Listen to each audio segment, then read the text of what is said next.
Ridha Allah subhanahu wa ta'ala adalah salah satu dari sifat. Nabi SAW mengatakan, laisa lil mu'min ayyudhilla nafsahu. Mukmin itu jangan sampai menghinakan diri. Sejarah hamba yang Allah sebutkan dalam Al-Quran, di antara tujuan besarnya adalah agar menjadi pelajaran.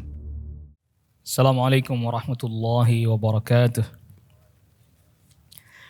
Innal hamdalillahi nahmaduhu wa nasta'inuhu wa nastaghfiruh. Wa na'udzu billahi min shururi anfusina wa min sayyiati a'malina. May yahdihillahu fala mudilla lahu wa may yudlil fala hadiya lahu. Ashhadu an la ilaha illallah wahdahu la syarika lahu wa ashhadu anna Muhammadan 'abduhu wa rasuluh. Ya ayyuhalladzina amanu taqullaha haqqa tuqatih wa la tamutunna illa wa antum muslimun. Ya ayyuhan nasu taqu rabbakumul ladzi khalaqakum min nafsin wahidah wa khalaqa minha zawjaha wa batha minhuma rijalan katsiran wa nisaa'a wattaqullaha alladzi tasaaluna bihi wal arham innallaha kana 'alaikum raqiba. Ya ayyuhalladzina amanu taqullaha wa qulu qawlan sadida yuslih lakum a'malakum wa yaghfir lakum dhunubakum wa may yuti'illaha wa rasulahu faqad faza fawzan 'azima. Amma ba'd. Ma'asyiral hadirin jamaah a'azzakumullah, pembahasan kita pada al-usul ats-tsalatsah. Sekarang kita masuk pada pembahasan di halaman ke-33 dan 34. Setelah menyebutkan pokok yang kedua, mengenal agama Islam dengan dalil, lalu kemudian menyebutkan rukun Islam ada 5. Yang pertama adalah syahadat alla ilaha illallah wa anna Muhammadar Rasulullah. Lalu kemudian selanjutnya Asy-Syaikh menjelaskan tentang dalil syahadat alla ilaha illallah. Dan sebelum kita masuk pada dalil syahadat alla ilaha illallah, syahadat ini memiliki makna sebagaimana kita ketahui persaksian. Dan persaksian ini ada 2 macam. Yang pertama adalah syahadah hissiyah. Persaksian berdasarkan panca indera. Kita pernah lihat, kita pernah mencicipinya misalnya. Kita pernah menyentuhnya. Itu namanya persaksian berdasarkan panca indera. Syahadah hissiyah namanya. Yang kedua adalah syahadah ilmiyah. Persaksian ilmu. Nah, persaksian ilmu itu kita belum pernah lihat, kita belum pernah menyentuh, kita belum pernah mencicipinya, dan seterusnya. Tetapi kita mendapatkan informasi yang valid tentang sesuatu itu. Nah, ini yang dimaksud dengan syahadat di dalam rukun Islam yang pertama. Persaksian ilmu. Informasi datang kepada kita valid dari Allah Rabbul Alamin, mewahyukan kepada Rasul sallallahu alaihi wasallam. Rasulullah sallallahu alaihi wasallam menyampaikan kepada umat pada saat itu para sahabat radhiyallahu anhum ajmain. Kalau ada orang yang bertanya, Anda bersaksi bahwa tidak ada yang diibadahi dengan hak, dengan benar, melainkan hanya Allah. Iya, saya bersaksi. Memang Anda pernah lihat Allah? Memang Anda pernah berjumpa dengan Allah? Kok berani-beraninya Anda bersaksi? Maka kita jawab, persaksian yang dimaksudkan adalah persaksian ilmu. Bukan persaksian karena pernah berjumpa, lihat langsung, bersentuhan, atau semisalnya, bukan. Persaksian ilmu. Kalau persaksian yang dimaksud adalah syahadah hissiyah, bahwa tidak sah orang bersaksi sedangkan dia tidak pernah melihat, tidak pernah berjumpa. Apabila yang dimaksud syahadah adalah hissiyah, maka persaksiannya para sahabat batal semua.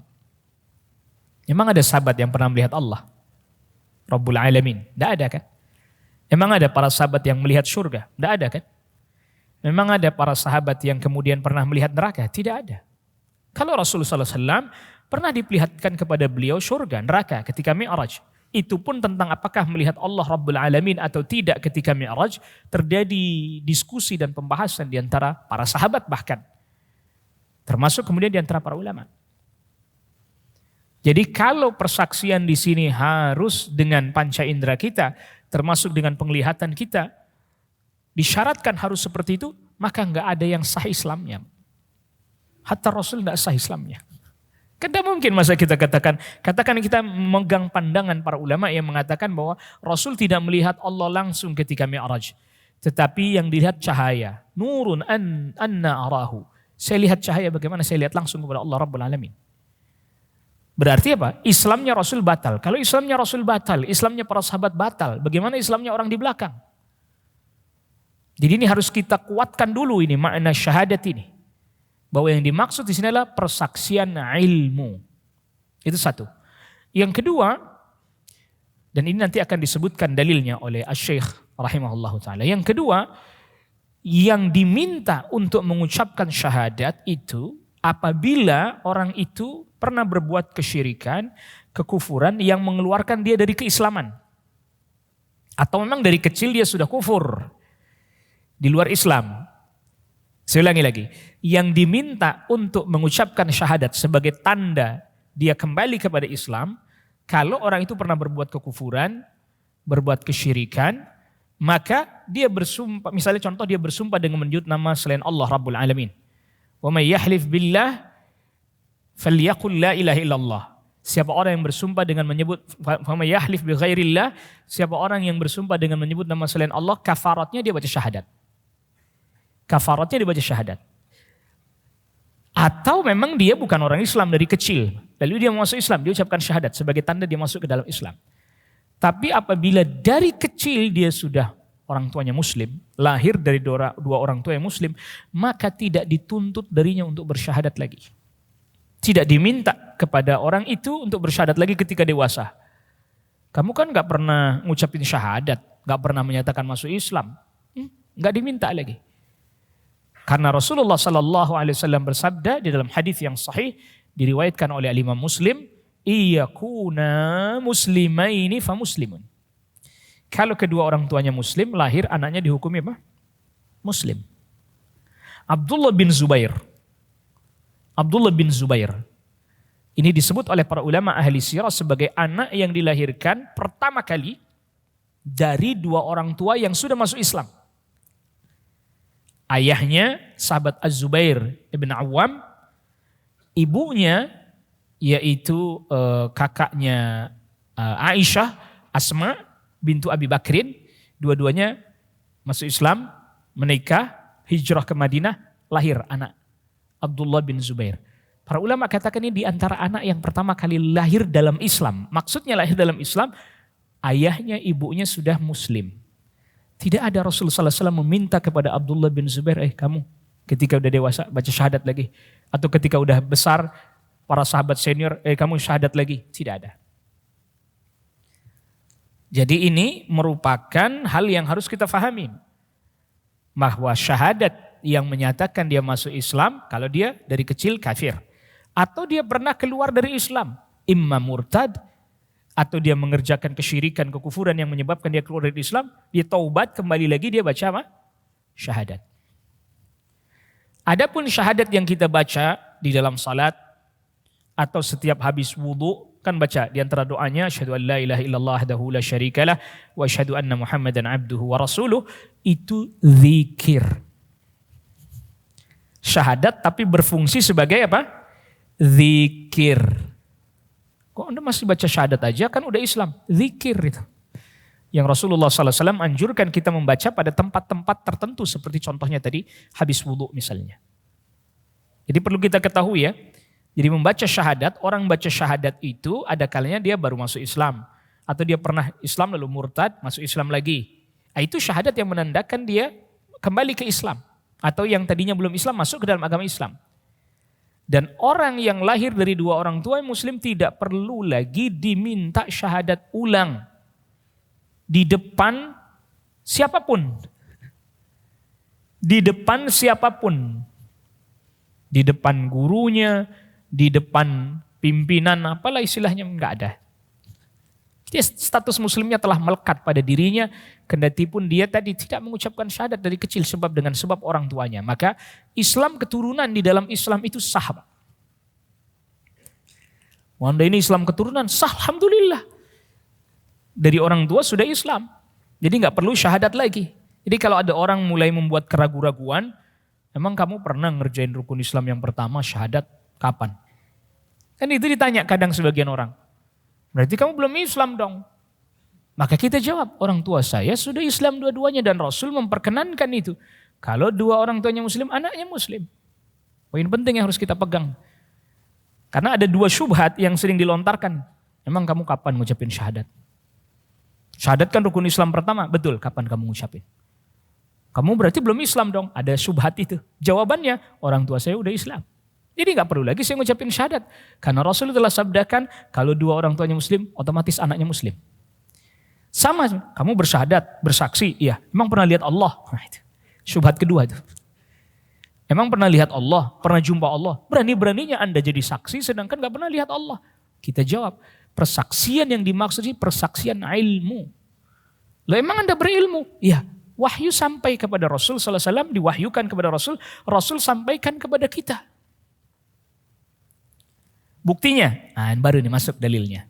Surat Ali Imran ayat ke-18. Dalilnya itu, Pak. Dalilnya, makanya kita perlu, Anda memang berilmu. Iya, ini dalilnya. Allah Subhanahu wa taala berfirman, "Syahidallahu annahu la ilaha illahu wal malaikatu wa ulul ilmi qa'iman bil qist la ilaha illa huwal azizul hakim." Allah bersaksi. Allah bersaksi untuk dirinya sendiri dan atas dirinya sendiri. Yang bersaksi tidak main-main ini. Allah langsung bersaksi untuk dirinya sendiri atas dirinya sendiri. Bahkan persaksian ini telah Allah Rabbul Alamin persaksikan sebelum makhluk semuanya diciptakan oleh Allah Rabbul Alamin. Arash belum ada, kursi belum ada, pena belum ada, lauhul mahfuz belum ada. Apalagi malaikat. Yang saya sebutkan itu termasuk di antara makhluk-makhluk yang awal-awal diciptakan. Apalagi malaikat, apalagi langit bumi, apalagi jin, apalagi manusia, belum ada semuanya. Allah telah bersaksi. Apa yang Allah persaksikan? Bahwa sesungguhnya tidak ada yang berhak diibadahi melainkan hanya Dia saja. Maka para ulama katakan sebaik-baiknya saksi siapa? Allah Rabbul Alamin. Sebaik-baiknya saksi. Karena Allah yang maha menyaksikan. Sebaik-baiknya saksi. Sebaik-baiknya persaksian adalah persaksian bahwa tidak ada yang diibadahi dengan benar, dengan hak kecuali hanya dirinya sendiri. Maka di dalam ayat ini para ulama sebutkan afdalu syahidin. Sebaik-baiknya saksi, seutama-utamanya saksi. Afdalu syahadatin, seutama-utamanya persaksian. Untuk siapa Allah Subhanahu wa taala mempersaksikan hal ini? Untuk dirinya sendiri. Maka termasuk apa? Afdalu masyhudin, sebaik-baik yang dipersaksikan. Artinya ini menegaskan bahwa tidak ada apapun siapapun. Dan ini Allah telah saksikan, persaksikan atas dirinya sendiri. Allah bersaksi untuk dirinya sendiri. Sebaik-baiknya saksi, Allah. Sebaik-baiknya persaksian, Allah ilaha illallah, syahadat Allah ilaha illallah. Sebaik-baiknya yang dipersaksikan, Allah sendiri, untuk dirinya sendiri. Gak perlu makhluk. Artinya tidak perlu makhluk. Allah telah mempersaksikan. Allah sendiri yang mempersaksikannya atas dirinya sendiri sebaik-baik persaksian.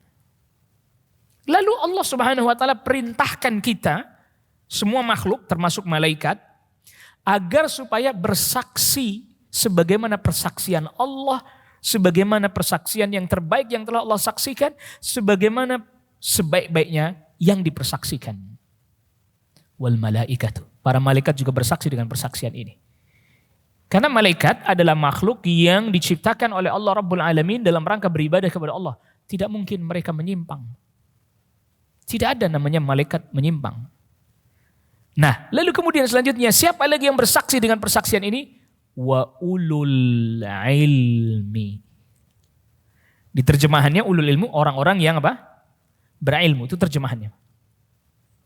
Nah, kalau kita masuk pada tafsirnya, orang yang berilmu di garis terdepan adalah para nabi, para rasul. Alaihimussalatu wassalam ajmain. Garis terdepan, teman. Maka ketika disebutkan ulul ilmi, yang berilmu, pertama kali yang harus kita pahami adalah para nabi, para rasul. Karena mereka dapat ilmu langsung dari wahyu dari Allah Rabbul Alamin. Lalu kemudian, kalau Rasul SAW, selanjutnya para sahabat, ulul ilminya. Selanjutnya para tabi'in. Selanjutnya ulul ilminya, atba'ut tabi'in. Dan terus ke bawah. Yang mewarisi ilmunya para nabi dan para rasul alaihimussalatu wassalam ajma'in. Oleh karena itu, hakikatnya para ulama, hakikatnya para ahlul ilm yang mewarisi ilmunya para nabi dan para rasul alaihimussalatu wassalam ajma'in, yang pertama kali ilmu yang harus diwarisi, persaksian bahwa tidak ada yang berhak diibadahi melainkan hanya Allah Subhanahu wa taala. Dengan kata lain, at-tauhid. At-tauhid yang dibawa oleh para nabi dan para rasul. Karena ilmu yang pertama kali, dan itulah makanya kita dapati banyak dalil menjelaskan tentang hal tersebut kan. Allah Subhanahu wa taala berfirman di suratul Anbiya ayat ke-25, "Wa ma arsalna min qablika min rasulin illa nuhi ilaihi annahu la ilaha illa ana fa'budun." Tidaklah kami mengutus sebelum engkau, sebelum Nabi sallallahu alaihi wasallam seorang utusan, melainkan kami wahyukan kepadanya bahwa sesungguhnya tidak ada yang berhak diibadahi melainkan hanya aku. Maka beribadahlah kalian semuanya hanya kepadaku. Semua para nabi, para rasul dikasih ilmu itu. Diwahyukan oleh Allah Rabbul Alamin agar memerintahkan kepada umatnya beribadah, bertauhid hanya kepada Allah Subhanahu wa taala saja dan tidak menyekutukan Allah dengan satu apapun.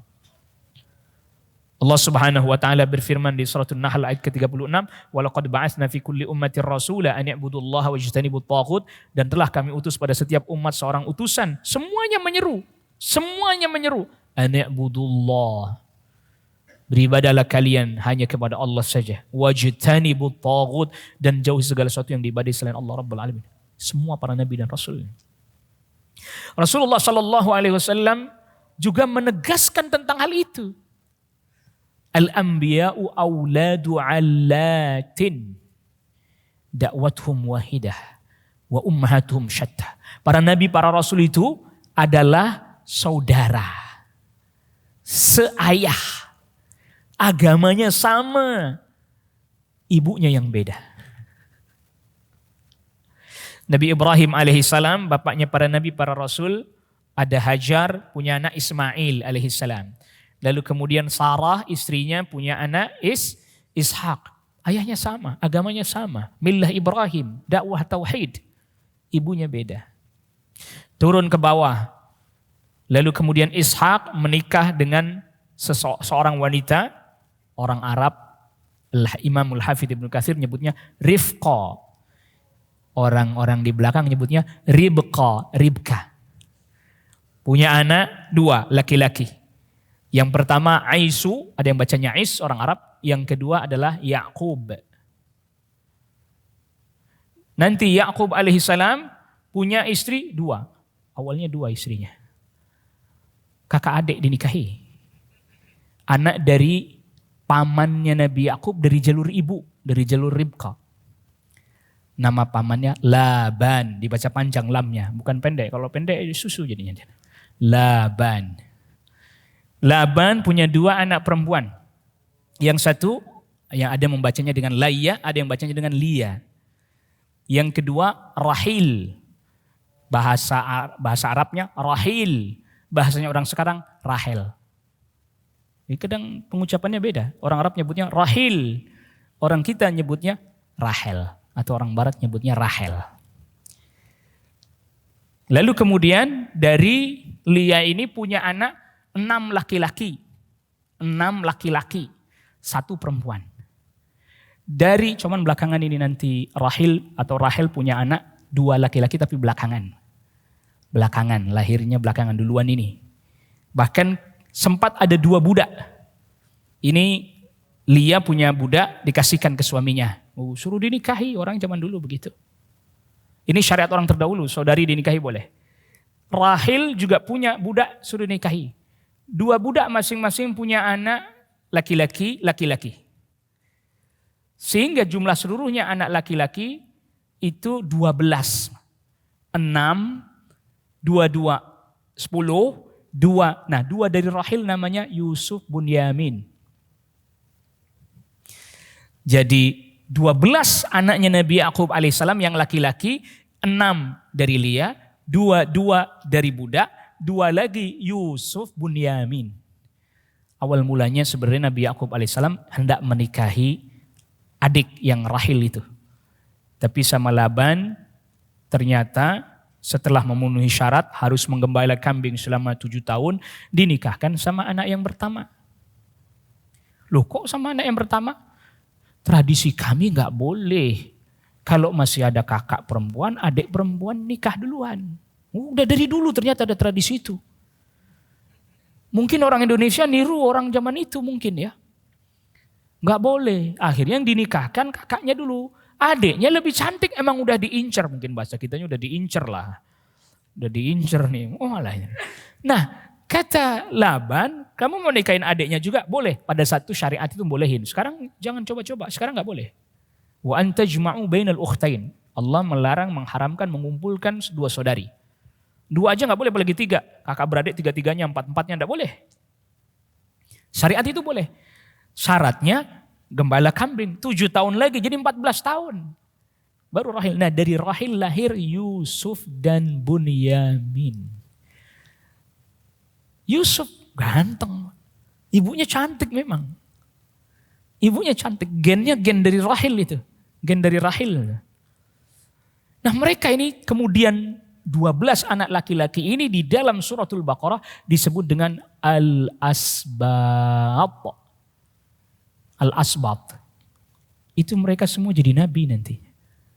Tapi ya sempat mereka saling berselisih satu dengan yang lain. Cuman yang agak aneh ada kisah yang dibawakan oleh Ahlul Kitab. Katanya Nabi Yakub alaihissalam merebut kenabian dari kakaknya yaitu Aisu. Jadi Aisu disayang sama Nabi Ishak karena cowok banget lah. Dia berburu dan seterusnya. Yakub di rumah bantuin ibunya. Disayang sama ibunya. Suatu ketika sudah rabun, sudah kurang jelas penglihatannya.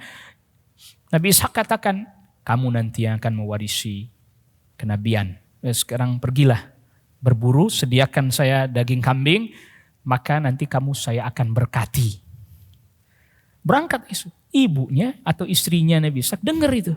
Yakub, ambil kambing di belakang, di kandang, nggak usah berburu, sembelih. Saya masak kesukaan ayahmu. Nanti kamu pura-pura jadi abang kamu. Oh nggak bisa bu, abang Isu tuh berbulu. Hah? Bulu kambingnya tempelin. Pakein bajunya Isu biar baunya kayak bau Isu. Datang disediain, ayah ini sediain. Kok udah selesai? Cepat sekali berburu. Iya sudah selesai. Kamu Isu? Iya saya Isu. Coba mendekat, karena sudah rabun mendekat. Dipegang tangannya, oh iya berbulu. Baunya, oh iya baunya. Tapi kok suaranya lain? Akhirnya didoakan, diberkati. Singkat cerita abangnya datang, saya Isu. Loh berarti yang tadi bukan. Terus gimana ayah? Saya nggak jadi didoakan, nggak jadi. Nggak bisa. Saya cuman punya stok 1 doang doa jadi nabi. Masa nabi bisa direbut kenabian? Pak? Akhirnya Isu nggak jadi nabi. Para ulama mengatakan ini bapaknya orang Romawi Isu nih. Bapaknya Bani Israel ya Yakub alaihissalam. Cuman ini ceritanya Israiliyatnya Ahlul Kitab. Ini tidak benar. Bagaimana kenabian kok bisa direbut? Dicolong. Ternyata ini kisah di-create oleh orang Yahudi atau disimpangkan oleh orang Yahudi. Ternyata itu menjadi polarisasinya mereka. Makanya ketika Nabi SAW diutus, apa mereka bilang? Ini mesti salah kasih nih kenabian. Yang salah, kalau di kasus itu Yakub dipersalahkan alaihissalam. Dalam kasusnya Nabi SAW yang dipersalahkan malaikat Jibril. Ini Jibril mesti yang salah kasih wahyu ini. Bayangin Pak. Makanya ketika Abdullah bin Salam mendengar mantan pendeta Yahud taubat, dengar Rasulullah SAW menceritakan tentang malaikat Jibril, langsung Abdullah bin Salam kata musuhnya orang Yahudi itu. Kenapa bisa begitu? Mereka berharap-harap Nabi dari kalangan mereka, Nabi yang terakhir. Ternyata Anda yang jadi Nabi dari kalangan Arab. Maka mereka musuhi Jibril karena Jibril yang dianggap sebagai oknum menyalahgunakan kewenangan, nyampaikan wahyu nyasar. Allah musta'an. Nasallallahu alaihi wasallam. Lihat, perhatikan polarisasinya. Jadi Nabi SAW dituduh oleh mereka sebagai perampok kenabian dan kerasulan. Mundur ke belakang. Ali bin Abi Thalib. Syiar Rafidhah. Polanya mirip Yahudi. Apa mereka bilang? Abu Bakar, Umar dianggap perampok khalifahan, ngerebut dari sahabat Ali bin Abi Thalib. Lihat polarisasinya. Lihat polarisasinya. Mirip-mirip. Ya kalau kitab suci aja dimanipulasi, ya kisah-kisah jadi manipulasi, apalagi Nabi aja dibunuh sama dia, apalagi yang bukan Nabi, bukan Rasul, salat fardu susah. Nabi aja dibunuh. Kitab suci dimanipulasi. Waliyadzubillah. Wa nasallallahu alaihi wasallam. Nah sebenarnya, seperti tadi kita jelaskan, agamanya para nabi dan para rasul sama. Tapi kemudian ada pergeseran. Jangan kan ditinggal nabinya, ditungguin nabinya aja geser. Musa alaihissalam. Kisahnya Nabi Musa alaihissalam, ketika Musa alaihissalam beribadah ke bukit Tursina. Nabi Harun yang suruh nunggu. Tungguin umat. Iya. Nabi Harun sudah ingatkan ketika mereka dipengaruhi oleh Samiri, Musa Samiri bikin patung anak sapi dari emas yang mereka punya, dilebur, lalu dibentuk jadi patung, diambilkan dari tanah yang kata Samiri ini jejaknya Jibril. Jadi Musa Samiri juga tadinya orang saleh tapi menyimpang dia. Dimasukkan ke mulut patung anak sapi itu sehingga bisa mengeluarkan seperti suara sapi. Pertanyaannya, apa hebatnya Pak? Timbang patung anak sapi, bahasa orang Jawanya pedet ya. Itu pedet, bisa keluar suara mo. Apa hebatnya Pak? Dibanding mukjizatnya Nabi Musa yang telah mereka lihat dengan mata kepala mereka sendiri. Tongkat berubah jadi ular. Tongkat dipukulkan, laut merah terbelah. Manna wa salwa diturunkan kepada mereka. Batu ketika mereka terombang-ambing di padang pasir selama 40 tahun. Dipukul untuk minum mereka. Selain manna wa salwa minum airnya. Dipukul 12 mata air keluar. Masa iya bisa terfitnah cuman gara-gara patung anak sapi yang bisa bunyi mo. Apa hebatnya? Dibandingkan mukjizatnya Nabi Musa. Tapi itu namanya fitnah ya begitu. Syubhat lah bahasa kitanya. Syubhat ya begitu. Nabinya pergi, Nabi Musa pergi, Harun nungguin. Harun ini orangnya santun. Nabi Harun alaihissalam orangnya santun. Tapi bicaranya fasih. Maka dia seperti, kalau dalam bahasa kita seperti juru bicaranya Nabi Musa alaihissalam. Karena Nabi Musa ada sedikit, bahasa kitanya agak cadel lah. Karena waktu kecilnya pernah ada bara dijilat. Gara-gara dites sama Fir'aun itu. Ini susu, ini bara api yang sudah mulai redup, baranya sudah redup. Ya namanya bayi, pasti ngambil susu dong. Tapi dibelokkan oleh malaikat Jibril sehingga belok. Dijulurkan lidahnya kena tes, nangis. Oh kan, kata Asia, tuh kan anak kecil gak tahu apa-apa. Itu gara-gara marah karena Fir'aun lagi rebahan naik ke kepala. Anak-anak kan kadang begitu. Fir'aun, apalagi itu bukan anaknya. Wah ini anak kurang ajar harus dibunuh ini. Dia gak ngerti apa-apa dia. Jangan dibunuh kata Asia. Enggak saya mau bunuh. Dia gak ngerti, coba dites lah. Di susu, bara api yang sudah mulai redup tapi masih panas. Dijulurin lidahnya, tes. Semenjak itu agak cadel Nabi Musa alaihissalam. Makanya wahlul uqdatam min lisan, itu doanya Nabiullah Musa alaihissalam. Makanya minta supaya ada jubirnya, juru bicara Nabi Harun. Dia lebih fasih daripada aku. Namun orangnya santun. Umat diingetin sama Nabi Harun, jangan. Itu kesyirikan, itu gak boleh. Nabinya diancam. Diam, kalau gak ngomong kami bunuh kamu. Kalau kamu gak berhenti ngomong, kami bunuh. Bayangin Pak. Nabi diancam. Apalagi cuman ustadz, Pak. Apalagi cuman Nabi diancam.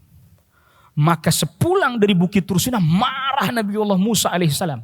Sampai papan, sebagian para ulama mengatakan itu papan yang di dalamnya juga ada yang di dalamnya ada wahyu dari Allah Rabbul Alamin, dibanting pecah. Lalu kemudian Nabi Harun alaihissalam rambut ini kepalanya dipegang, jenggotnya ditarik nih. Ini kamu ditetipin umat kok bukan dijagain. Saya udah ngomong. Tapi mereka malah ngancam saya. Nabi Musa, umatnya takut sama Nabi Musa. Berhenti. Dihancurkan, dilebur kembali itu patung anak sapi yang terbuat dari emas. Berhenti. Kenapa? Nabi Musa punya kekuatan fisik luar biasa. Dan umatnya tahu, Pak. Sekali pukul, mati, Pak. Sekali pukul. Ditonjok, orang ditonjok sekali, mati. Pak. Mereka tahu. Enggak berani. Sampai saya kadang agak merenung. Apa perlu dai juga harus kuat begini ya? Biar orang pada manut, pada nurut kali ya. Kalau kalem, malu, aduh. Buktinya sahabat Utsman bin Affan ketika rumahnya dikepung. Beliau hendak dibunuh yang kemudian menyebabkan beliau terbunuh. Kata sahabat Utsman bin Affan, saya tahu penyebab kalian berani melakukan hal ini. Karena saya tidak seperti Umar. Tuh. Umar siapa yang berani ngepung rumahnya? Umar bin Khattab. Dengar suaranya aja kaum wanita langsung diam. Lewat satu jalan setan minggir. Umar bin Khattab, Utsman bin Affan dikepung rumahnya, Pak. Saya tahu ini diantara penyebabnya karena saya tidak seperti Umar. Kalau Umar nggak bakalan berani ada yang ngepung rumahnya. Jadi berantas semuanya itu orang. Diselesaikan dengan kekuatan dan karakternya Umar yang sangat kuat. Itu umatnya Musa alaihissalam sama Nabi Harun berani sama Nabi Musa langsung pada ciut semua. Allahu Akbar. Tapi Musa alaihissalam, nah ini kelebihannya, yang unik juga dari Nabi Musa alaihissalam. Kendati pun diberikan kekuatan yang begitu besar, penyabarnya juga luar biasa. Di sini para ulama katakan, ada orang diberikan potensi kekuatan yang sangat besar, tapi kurang sabar, bahaya. Habis umat sama dia ntar. Habis umat, kalau dia nggak sabaran, habis tuh umat. Itu di bahasa kitanya dipukulin satu-satu umatnya mati itu. Selesai udah urusan. Tapi tidak dengan Nabiullah Musa alaihissalam. Wallahu ta'ala ala wa alam. Ini yang bisa kita bahas pada pertemuan kita kali ini. Wassallallahu ala nabiyina Muhammadin wa alihi wa sahbihi wa sallama tasliman katsira. Subhanakallah bihamdik. Asyhadu an la ilaha illa anta astaghfiruka wa atubu ilaik. Assalamualaikum warahmatullahi wabarakatuh.